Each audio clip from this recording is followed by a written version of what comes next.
My son thought I wasn't coming for Christmas. "Don't come, Mom," he texted. "We already made other plans, so I took the house off his name." He didn't know the house wasn't his anymore. "Mama, you always bring the mood down. You show up and it's like the whole house forgets how to breathe. Just don't come this year. We've already made other plans. Seriously, you're like a rain cloud that parks itself over everything. This house needs fresh energy, not funeral vibes. Maybe it's time you checked out a retirement home that matches your frequency." That was the text message I got from my son 4 days before Christmas. No phone call, no invitation, just 3 back-to-back texts sent while I was knitting a scarf in the little back room. They call mine, which is really just a converted storage space with a twin cot, a cracked mirror, and a space heater that shuts off every time someone uses the microwave. My name is Margaret Ann Holloway. I live, or rather, I reside, in suburban Georgia, about an hour out from Atlanta. I am 71 years old. I have one son. His name is Jeremy. Jeremy was born when I was just 22. His father, Tom, died when I was 63, lung cancer. Tom was a kind man, but a quiet one. He worked with his hands and believed in keeping your promises, especially to your children. When he passed, Jeremy was already grown. I remember sitting across from him in the hospital waiting room after the funeral, watching him scroll through his phone, barely glancing up. That was the first time I felt invisible in his presence. It would not be the last. After Tom died, I went back to work teaching part-time at the local elementary school and shelving books at the community library to make ends meet. I lived simply couponing, sewing, baking from scratch. I made do with less so I could keep the house warm and the fridge full. And when Jeremy called one night at 2:13 a.m. crying about how his marriage was over, how he had nowhere to go, how he could not afford to live anywhere decent, I did not hesitate. I cashed out my retirement savings, $80,000 in total, and told him to find a place we could share. We bought a modest 3-bedroom house together. Well, technically, I bought it.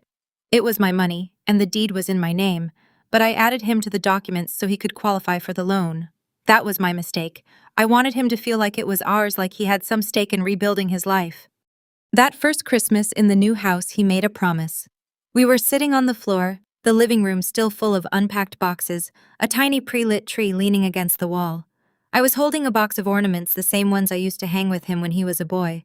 He looked at me, his eyes red from too much bourbon, and said, "If I ever get my life together, you'll always have a room in my house, Mama. You'll be the first person I take care of." It was one of those moments you file away in your heart, like a photograph you do not want to fade. But memories, like photos, can yellow over time. And promises, well, promises, break easier than glass. 2 years passed. Jeremy met a new woman, Courtney. She was younger, sharp-tongued, always on her phone, always filming some new recipe or dance or cleaning hack. For her social media followers, she called herself a wellness coach and sold powders that cost more than my monthly electric bill. From the moment she moved in, things changed. She insisted I move into the back room temporarily while they redesigned the upstairs. That was 3 Christmases ago. She started saying things like, "Your mom gives off such heavy energy, and she's got that hospice vibe, like she's always waiting for something sad to happen." One afternoon, I overheard her say, "Babe, I think your mom might be aging the furniture just by sitting on it." When they had guests, they shut my door. I heard them laugh. Toast, tell stories I was not part of. Once Courtney taped a note to my door, "Please refrain from exiting during dinner. We're cultivating a lighter mood tonight. Thanks, love. I still have that note. I keep it folded in my Bible." They did not want me at their dinner table. They did not want me in their photos. I became the invisible thread in their perfectly curated life. Except, of course, when they needed help, when Courtney had her minor surgeries, or when the baby came and they needed someone to do the 3 a.m. feedings. Then I was a blessing. Otherwise, I was a background shadow. Still, I stayed because mothers stay, because grandmothers forgive, because I told myself this is what sacrifice looks like in real life, quiet, constant, and mostly unseen. But then came that message, "Don't come. We already have other plans." I sat there for a long time after reading it, watching the scarf in my lap slowly slip from my fingers, the yarn unraveling quietly like something inside me finally gave up. It was not just the words, it was what they meant. Not just that I was unwelcome, but that I was dispensable. An inconvenience, a wrinkle in their holiday aesthetic. I pulled out a photo album from under my bed, the one with pictures of Jeremy at every age, his first steps, his first day of school, his wedding, even his divorce papers, which I had printed out when I helped him file. And at the very back of the album, Tucked in an envelope labeled Promises was a handwritten note from Tom Hegg. It said, "This house is built with your hands, your back, your savings. If anyone ever tries to make you feel like a guest in it, remind them who gave them the key." I stared at that note for a long time. And then I did something I had not done in years. I stood up, walked to the closet, pulled out the safe box, and dialed a number I had not called since Tom's funeral. "William," I said, "I need your help. It's time."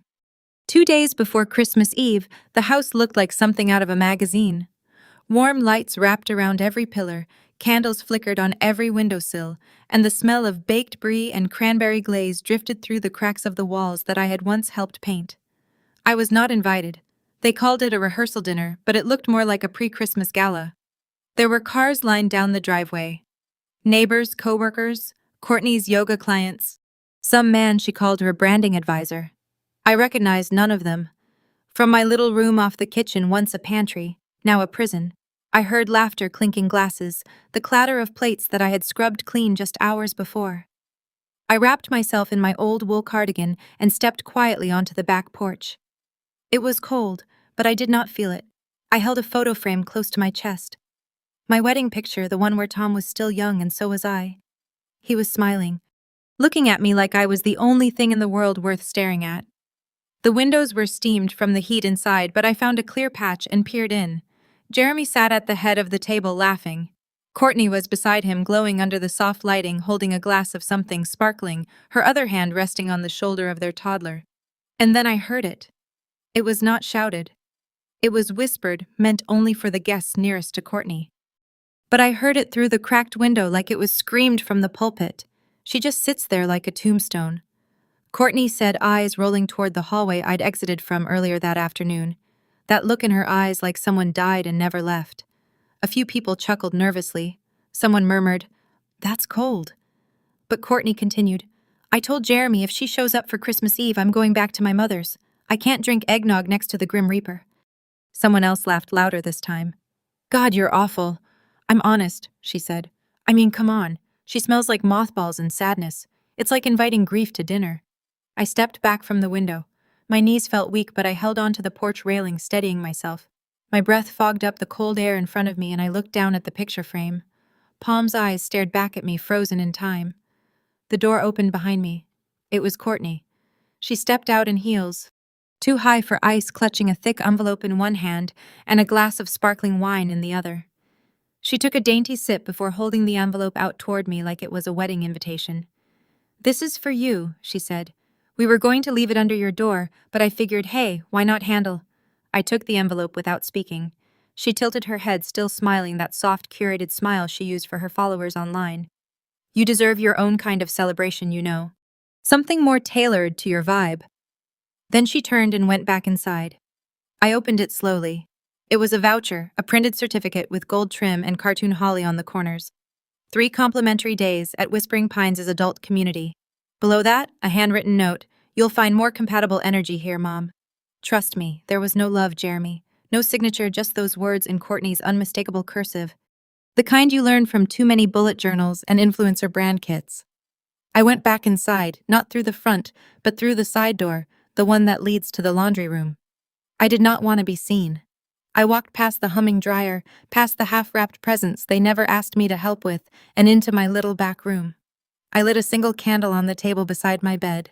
Then I placed the voucher next to Tom's picture, standing it upright like another guest at a funeral. "I got my invitation," I whispered, "just not to their party." I sat for a while. The house buzzed with life just beyond my walls. Music, laughter, clinking forks and glasses. It sounded like the kind of holiday I used to create for Jeremy when he was little. The tree would be real, not plastic. The gingerbread cookies handmade. The stockings filled with little things that showed I had paid attention. I thought about all those Christmas mornings, how I would sneak downstairs at 5 a.m. to make cinnamon rolls from scratch, just to see his face light up when he smelled them. I thought about that winter, when we could not afford presents. So I turned the living room into a paper snowflake wonderland.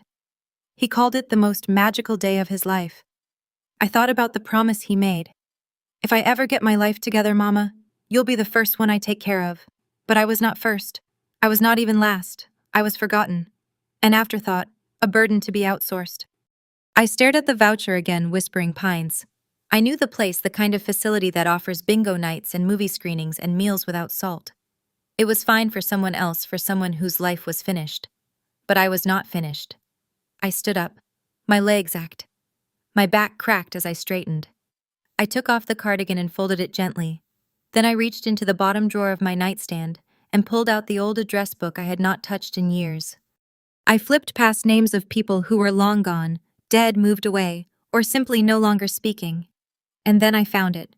William G. Larkin, Estate Law. Atlanta, 706553982. Tom had trusted him with our will, with our house, with the small life we had built. William had been his friend for 40 years. He was at the funeral. He held my hand when I could not stand. I picked up the phone and dialed the number. It rang once, twice. Larkin Law Office, a voice answered. "This is Margaret Holloway," I said, "Tom's wife. I think it's time we had a talk." William met me the next morning at a little diner just off the square. One of those places where the coffee comes strong and the waitresses call you sugar without thinking twice. It had been 10 years since I'd last seen him. He looked older, of course, more gray, more deliberate in how he moved, but his eyes hadn't changed. Still that steady blue, still kind. He didn't waste time on small talk. I appreciated that. I read Tom's original deed, he said, flipping open a worn manila folder. "Margaret, your name was the sole buyer. The funds used to purchase the house came from your account. Retirement savings, correct?" I nodded. 80,000, every penny I had. And Jeremy's name was added later. Strictly for mortgage qualification purposes, not ownership. That's right. William leaned back. Then I have good news. You never relinquished primary ownership. Jeremy has no legal claim to the house. Not now, not ever. I didn't say anything. I just exhaled. It wasn't joy I felt. It was something deeper. Like when you've been carrying a heavy bag for miles and someone finally tells you it's okay to set it down. He continued, "You're well within your rights to remove his name from all associated documents, and if you'd like to protect the property going forward, I suggest we place it in a revocable trust. You would retain full control, but no one, not even Jeremy, could contest your wishes." "Can we name it after Tom?" I asked. Voice barely above a whisper. William smiled gently. "Of course." So that's what we did. I signed the paperwork that afternoon in his office, the same office where Tom once sat with him drawing up our will back when Jeremy was still in high school. I remembered Tom's handwriting, blocky, precise signing next to mine under the clause, "The home shall pass into Margaret's hands without dispute upon my death."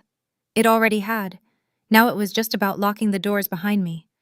William filed everything with the county. He expedited the paperwork, said it would be finalized within 48 hours.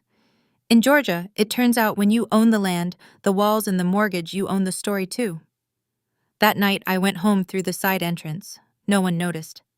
Courtney was in the living room filming a holiday tablescape tutorial while Jeremy fiddled with the smart thermostat. I walked to the breaker box and rewrote the master access code. I'd kept the manual hidden in a shoebox under my bed, along with spare keys and Tom's dog tags. I reset every digital lock, rewired the Wi-Fi router to a new account in my name, and called the utility companies to request immediate change of service holder effective midnight. They wouldn't notice right away. That was the point. The next morning I called the locksmith. A nice man named Dwight came by around 10 a.m. He didn't ask many questions when I showed him the title documents. He just nodded and said, "Ma'am, you're the legal owner. That's all I need." He changed every lock, front, back garage, and the side gate. He handed me 2 sets of keys. "You want me to leave a spare hidden under a pot or something?" he asked. "No," I said, folding the keys into my coat pocket.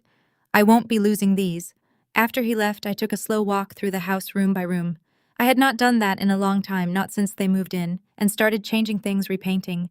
Removing the wallpaper I had chosen with Tom back in 1997. I touched the walls, felt the texture of old plaster beneath my fingertips. It remembered me even if they didn't. In the kitchen, I found a jar labeled Holiday Savings with a sticky note in Courtney's handwriting, "Ski Trip March." I unscrewed the lid and counted the bills. $462. I didn't take it. I wasn't a thief, but I did leave a note. "The house is no longer your vacation rental. Love, Mom." That afternoon, I sat at the dining room table and wrote a letter. Just a few lines, but I rewrote it 3 times to get the tone right. It wasn't angry. It wasn't cruel. It was final. "Jeremy, this home was built with love, sacrifice, and silence. I gave you everything I had because I believed you'd understand what it meant to belong somewhere. You chose to make me a guest in my own life. Consider this your notice. The lease on my kindness has expired. You have 14 days to make arrangements. After that, you'll need a key and you won't have one. Mom, I didn't sign it with love. Love wasn't the problem. It never had been. Later that evening, I placed the letter on Jeremy's pillow. I knew he wouldn't find it right away. He and Courtney had taken the baby to a holiday photo shoot across town, complete with rented snow and fake reindeer. Courtney had shown me the outfit the baby would wear, a tiny elf costume complete with jingling hat. She hadn't asked if I wanted a photo. Before going to bed, I lit a candle for Tom. I whispered, "We've taken the house back, darling," and I slept better than I had in years. Christmas Eve arrived like a performance, not a holiday. Courtney had spent the entire week setting up for their big Facebook live stream. She called it Home Vibes and Holiday Spirit. There were candle-lit centerpieces, matching sweaters, choreographed entrances, and even a rented snow machine for the front lawn. From the sidewalk, the house looked like a postcard. Twinkling lights wrapped every railing. Holiday jazz played from hidden speakers, and a professionally printed banner hung above the porch, a new family tradition. But the tradition they celebrated no longer had room for the woman who started it all. They had forgotten about me, or rather, they had erased me. Except I had not gone quietly. I parked 2 houses down, stepped out in my best wool coat, and walked slowly toward the gate. My boots crunched the frost-covered grass. I held a small bag in one hand. Inside it, a portable projector, a thumb drive, and one single folded sheet of paper. At the gate, I paused. The code panel blinked quietly. They had not changed it yet. Good. I punched in the emergency override I had reset with Dwight, the locksmith, 3 days earlier. The lights flickered for half a second. Then all at once, darkness. The house fell silent. From inside, I heard gasps, a few curses, and the unmistakable sound of Courtney's voice in panic. "Who turned off the power? What the Jeremy fix it? We're live." The live stream had cut instantly. The phone mounted on a tripod in the dining room now showed nothing but a frozen screen. I waited 3 beats. Then I opened the front door and stepped inside. The guests were still frozen, blinking in confusion. The baby started crying somewhere near the kitchen. Jeremy turned from the fireplace, his mouth already open, probably to yell at someone. But then he saw me. "Mama," he said. I did not answer. I walked to the wall, set the projector on the console table, and plugged it into the outlet I had wired to the backup battery earlier that week. It powered up instantly. The room glowed with a pale, flickering light. And then our wedding photo appeared. It was an old picture, slightly faded, but full of life. Tom in his gray suit, me in my lace-trimmed dress, both of us laughing like we had nothing in the world but each other. The room went quiet. The second image appeared. Me in the hospital, holding a newborn Jeremy. Then another Jeremy at 4 on my lap, clapping at a puppet show.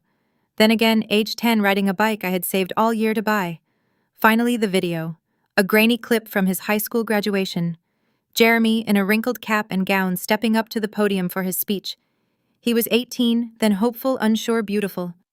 "If there's one person who got me here," he said, voice cracking, "it's my mom. She worked double shifts to buy my books. She gave up everything, even her own comfort, so I could feel secure. When I have a house, I promise she's the first one who will live in it." The clip ended. No music, no applause, just silence. I walked to the center of the room. The guests slowly stepped back. Someone whispered, "Is that his mom?" I heard a man mutter, "Oh hell." Jeremy stared at me like I had risen from the dead. His voice was tight, defensive. What is this?" I reached into my coat pocket and pulled out the document. It was neatly folded, notarized and final. I laid it on the dining table right where the cranberry glaze was beginning to melt. "I am the sole owner of this house," I said clearly. "Your names are no longer on the deed. Your access codes were changed this morning." The locks replaced. Courtney's mouth fell open. "You're joking." I looked at her, then at Jeremy. "You have 14 days to vacate. You'll receive a formal notice by mail. After that, I'll involve the sheriff." "You can't be serious," Jeremy said, stepping forward. "You're doing this on Christmas Eve." I didn't blink. "I am doing this because you already had your Christmas without me. I am simply giving you the gift of truth." Someone's phone pinged. The live stream had resumed on battery backup. People across the internet were watching. I saw comments flash on the screen. "Wait, is that his mom?" What did they do to deserve that? I'm sobbing. That woman is a queen. Courtney lunged for the phone, but it slipped from her hand and clattered to the floor. The feed kept rolling. You planned this? Jeremy asked, his voice shaking. No, I said. You planned it when you shut my door, when you sent me a voucher for a place where people wait to die, when you erased my name from your family because I made the air too heavy. He opened his mouth again, but I held up a hand. I made the mortgage payments. I paid the taxes. I walked through this house when it was just studs and wires. You made me a ghost in it. Now I've returned to haunt you not with anger but with paperwork. The projector clicked off. Darkness returned. And then the candlelight flickered back on. The backup battery reconnected to the foyer's circuit. Warm light filled the room again, but it felt different. Honest. Cold but clean. I turned and walked to the front door. As I stepped out into the crisp night air, I said one last thing without turning back. 14 days. Use them wisely. I shut the door behind me. It made a sound that did not echo. It ended. By Christmas morning, the internet had taken over. I woke early out of habit and brewed a pot of coffee. The house was quiet, emptied of party music, stripped of artificial cheer. Just me, the hum of the refrigerator, and the distant buzz of something larger. I opened my phone and checked Facebook, then TikTok, then Instagram. Notifications were exploding across the screen like fireworks. Who is she? That's his mom. I've never clapped for someone harder. Silent revenge, legal, elegant, brutal. Courtney got served more than turkey last night. She made the house paid for it, raised the man in it, and they tried to evict her with a spa coupon. The video had been clipped, edited, and reshared in every corner of the internet. People titled it Christmas Justice, Grandma's Silent Power Move, 14 Days of Regret, and the Woman Who Took Her House Back. One version of the clip had reached 3 million views by noon. The hashtags were growing by the minute. Christmas eviction. Mama owns the deed. Elder power. I never thought I'd be a hashtag. Never thought I'd see myself on a screen again. At least not like this. But there I was, calmly delivering the line 14 days. Use them wisely. As the projector flickered behind me, someone had even edited a slowed-down version with orchestral music. It was strangely beautiful. The comments were relentless. Not cruel. No, not to me. They were outraged supportive. Fiercely protective. My daughter made me sleep in the garage when her in-laws came. I left. Never looked back. Watching this with my mom. We're both crying. She is the definition of never mistake silence for weakness. And then there were names I recognized.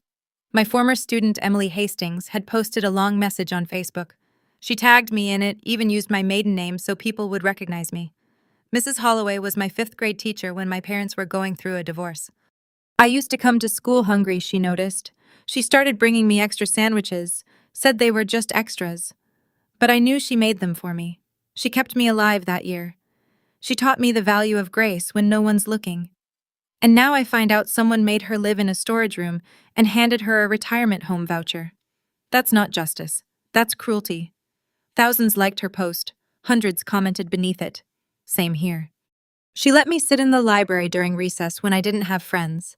She taught me how to write my first poem. This is the woman who gave us blankets during the winter blackout in 2009. I had not heard from Emily in years. She had gone on to become a lawyer. Last I knew, she was in D.C.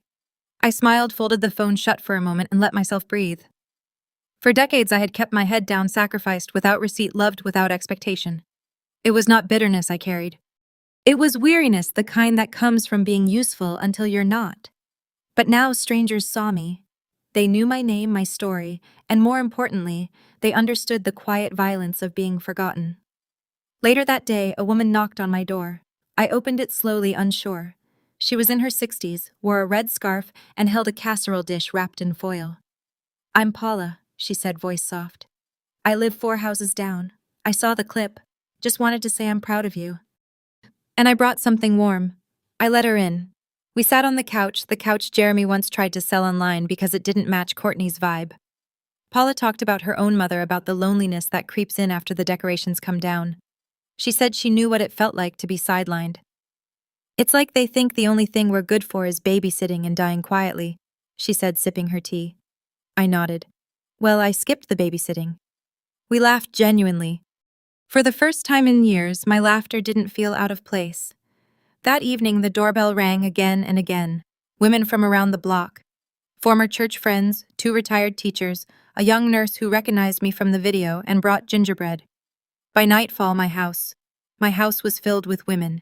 Women who had been left behind, women who had raised children who no longer called, women who were told directly or indirectly that they took up too much space, too much air. We sat around the table, we poured cider, we toasted with store-brand wine. One woman said, "You lit the match, we've all been too scared to strike." Another added, "You made the world see what quiet women carry." Before bed, I checked my phone one last time. A new message had arrived, this one from a local reporter asking for an interview. I ignored it, but I did read one more comment before turning in. She didn't scream. She didn't break things. She used the system. She used the truth. And she won. That's the kind of story I want my daughter to hear. I went to sleep with a warm chest and a quiet mind. I had not planned any of this to go viral. I had not planned to be anything but remembered. But somehow, in doing what was right for myself, I had given voice to so many others who had never been heard. It began with a needle and a ball of yarn. Not the metaphorical kind, real yarn, soft and worn in the dusty lavender I always favored. I sat on the front porch with it one afternoon, just after the eviction notice had been served, and the silence of an empty house settled over me. There was still tension in the walls, like the air had not forgiven the voices it once held. But I could breathe again. Slowly, deeply, I began to knit. At first, I only did it because my hands needed something to do. That silence, while earned, can grow heavy too. But by the end of the week, I had a full scarf and then another. I gave one to Paula, my neighbor with the red scarf and soft casseroles. She cried when I handed it to her. "This is the first gift I've received in years," she said. That night I thought, maybe I'm not the only one who needs something soft to hold. So I made a sign. It was handwritten in blue ink and taped to the inside of the glass door, where guests once entered my home to drink Courtney's curated wine. It read, "Come in if you've ever felt left behind.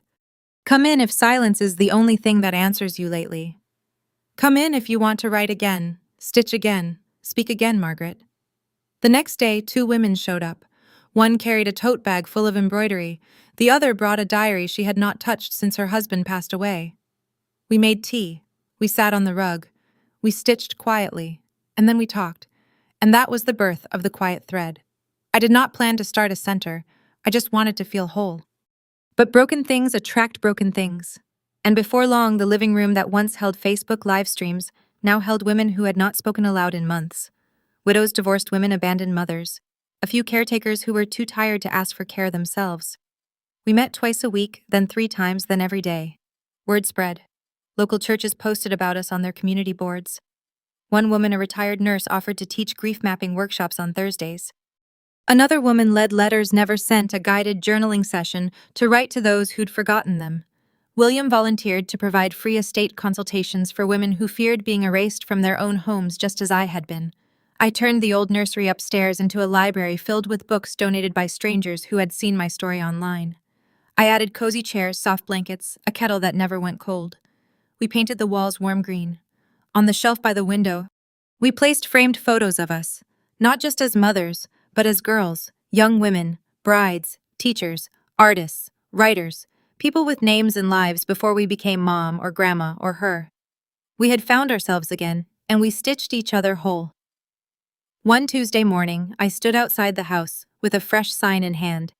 I pressed it gently onto the glass door, smoothing the tape at each corner. It read, "This house needed new energy. You were right, and now it has it, but it no longer has you." It was for them. Jeremy and Courtney, not to provoke, not even to hurt, but to confirm what had changed. They never came back. Jeremy emailed once, something short-clipped, asking if he could retrieve a box of old records from the garage. I let him. I had them placed outside on the curb. He never rang the bell. Courtney never said a word. I saw she'd deleted her accounts for a while, maybe out of embarrassment, but I had long since stopped watching. My focus was here with the women who showed up each morning with thermoses and trembling hands, who thanked me like I had given them a gift, when really they had given me everything. Purpose, peace, a chance to stop being invisible. One of them, Clara, stitched a piece I still keep above the mantel. It says, "She did not scream, she did not shout. She rewrote the ending." One afternoon, as the sun filtered through the front windows and a group of us sat weaving together a massive group quilt, I looked around and realized this house had never felt more alive. It had nothing to do with the lights, nothing to do with the wine or the music or the false smiles of live stream parties. It was the warmth that comes from honesty, the steady, quiet rhythm of women remembering who they are. We called it the quiet thread because it felt like that. Something soft and unassuming running through the years, through the pain holding us together when nothing else could. We made a website. A local journalist wrote a story. Donations came in from across the country. People who had watched that Christmas Eve clip and wanted to be part of something honest. We used the money to buy supplies to repair the roof, to add ramps for women with walkers and canes. We never charged anyone for anything. The only requirement was this: show up as you are. And they did. Some came crying, some came angry, some came so numb they could barely speak. But over time, all of them found a little thread of memory, of joy, of story, and began to stitch again. As for me, I stopped sleeping in the back room. I moved into the master bedroom, the one that used to be mine and Tom's. I opened the curtains again. I filled the closet with soft clothes and took the locks off the door because I was no longer a shadow in my own home. I was the light. The email came on a Tuesday. Rain had just started tapping the windows, soft and steady like it used to on nights when I'd stay up knitting through my husband's absence. It was nearly dusk when I opened my laptop, not expecting anything in particular. A few updates from the Quiet Thread website, a thank you note from one of the new women who had joined the journaling group, and then there it was from Jeremy Holloway. Subject: Mom, please. I stared at it for a long while before clicking. There were no attachments, just a photo embedded in the body of the email. My grandson still in his red and green pajamas holding a soft stuffed bear. His eyes were wide. He had Tom's nose. And beneath that a message written in sentences that felt both too late and too empty. Mom, I know I've made mistakes. I was stupid. I let things get to me. Let Courtney's opinions become mine. But I never stopped loving you. I just didn't know how to balance everything. The baby work, the house. I got lost. But I see now you were right. You always were. I miss you. I miss the way you used to hum in the kitchen. The way you looked at me like I was the best thing that ever happened. I want to come home. We need you. He needs you. Please, Mom, give me one more chance. Love, Jeremy. I read it twice. And then I sat back, closed my eyes, and listened to the rain. He remembered my humming. That surprised me. I used to hum old hymns while peeling potatoes, folding laundry, or walking from the porch to the mailbox. Nothing dramatic. Just little reminders of peace in a life that rarely offered it. I had not hummed in years. I remembered rocking him when he was sick, pressing cool cloths to his fevered head. I remembered the way he used to climb into bed beside me when Tom was working late, pressing his tiny fingers against my face just to check if I was real. And I remembered that promise made when he was 18. If I ever have a house, you'll be the first person who lives in it. He did not keep it. Instead, he gave me a windowless room behind the kitchen and a coupon for a place where people wait to be forgotten. I stood up, walked into the kitchen, and poured myself a glass of water. My hands did not shake, not anymore. They were stronger now, calloused with purpose. I thought of all the times I excused him. He's tired, he's stressed. She's the one behind it, not him. But the truth is, no one can treat you as less unless they see you that way. He saw me as a burden, and he only remembered me when I took something away. I opened a blank email.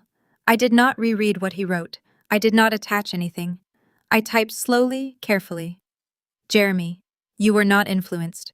You were revealed. A good man does not need to be reminded to be good. A son who truly sees his mother does not wait until she changes the locks to see her worth. You turned off my light. You made me sit in the dark. You taught my grandson that elders are to be hidden, silenced, erased. Now you ask to return to that light, but that warmth no longer belongs to you. Learn to live in the dark as I once did. Mom, I hit send. No love, no sincerely, no door cracked open for negotiation. Just the truth. That night I did not cry. I pulled a new ball of yarn from the basket and began a new scarf. Each loop, each knot was steadier than the last. I thought of the women who had joined our last circle. One had lost 2 sons to distance the other to death. One had never had children at all and always wondered if the loneliness was worse for her or for mothers who'd been forgotten. And yet none of them let their grief swallow them whole. We sat together. We created warmth from silence. We stitched our names into something lasting. The house did not echo with grief anymore. It pulsed with memory and choice. Later that week, I printed Jeremy's email. I folded it carefully and placed it in the file I'd begun keeping in my closet, labeled letters from the past I survived. It sat beside hospital bills from when Tom got sick, letters from the school where I was laid off after 22 years, and the original deed to this house. Evidence of love, of endurance, of reclaiming the story. On Sunday, I shared the story with the circle. Not the email itself, but the lesson. One woman, a grandmother of 6, nodded with tears in her eyes. "You taught him something," she said. "Not the lesson he wanted, but the one he needed." Another woman added, "You can't raise boys forever. At some point they must choose to be men or not." The group hummed in agreement, and I hummed too, just softly. A familiar hymn, half melody, half memory. For the first time in years, it rose naturally from my throat. It felt like coming home to myself. The rocking chair creaked beneath me as I poured a second cup of tea. The porch was still, wrapped in late autumn's hush. Across from me sat Bernice, 76, quick-witted, sharp-tongued, and barely 5't tall.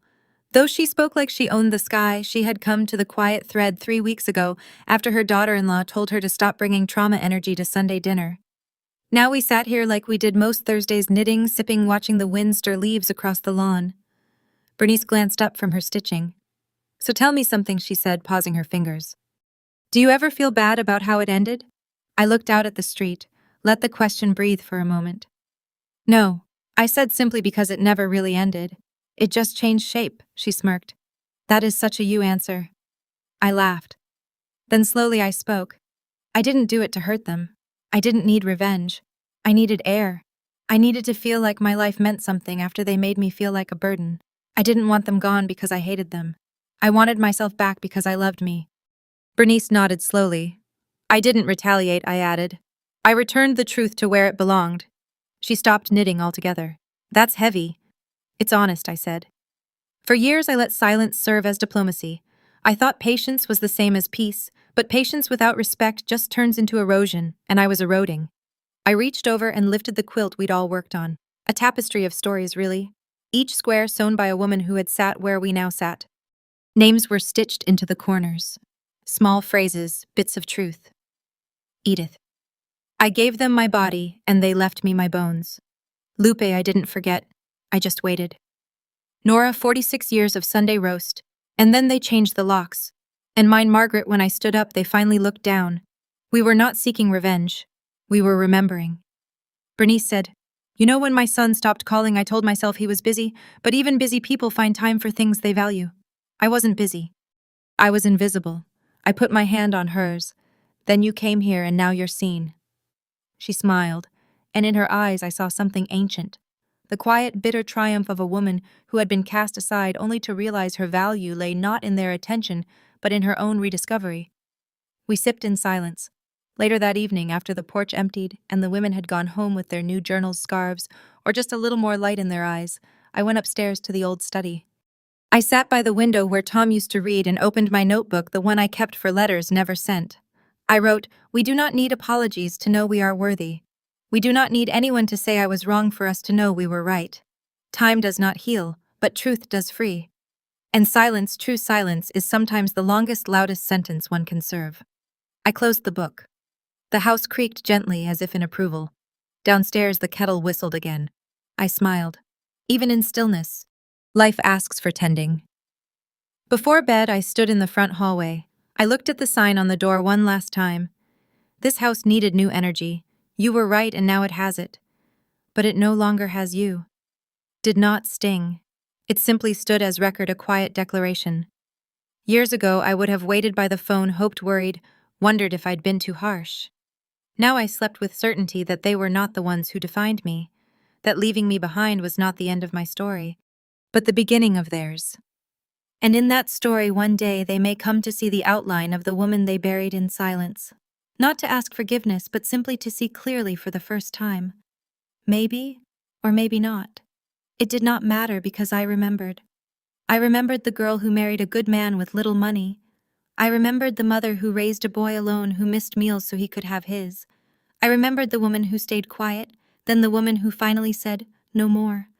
The woman who bought the house, the woman who reclaimed it, the woman who turned its walls into a sanctuary for those forgotten. And now, as I sit on this porch, sipping tea with women who used to cry alone in parking lots or write letters no one would read, I do not feel angry. I feel awake. Because there is a kind of justice that doesn't roar, it doesn't burn, it simply stands. And when an old woman finally stands, everyone bows their heads. Thank you, dear listener, for walking with me through this story, not just of loss, but of quiet reclamation. If this tale touched a memory in your chest or reminded you of a voice that was once silenced, know this. You are not alone. There are millions of stories like mine, stories that begin with silence, but don't have to end there. If you'd like to hear more true stories from the women the world tried to forget, stories of strength, of stillness, of long overdue justice, subscribe to Grandma True Stories, because revenge doesn't always come with shouting. Sometimes it comes with a rocking chair and the deed in your name. I'll be right here waiting on the porch, ready to tell the next